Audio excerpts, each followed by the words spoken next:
വീടിന് വലിയ വലിപ്പമൊന്നും വേണ്ട, പക്ഷെ വ്യൂ നല്ലതായിരിക്കണം. അടുത്തൊക്കെ മരം ചെടികളെല്ലാം ഉണ്ടാവണം. വീട് മുഴുവൻ എയർ കണ്ടീഷനും ആയിരിക്കണം. അതിന്റെ വാടക ഒറ്റ പൈസ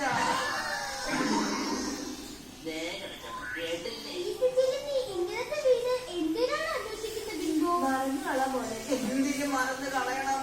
എനിക്ക് എന്റെ ചെറിയ സ്വപ്നം പോലും പൂർത്തിയാക്കാൻ പറ്റില്ല.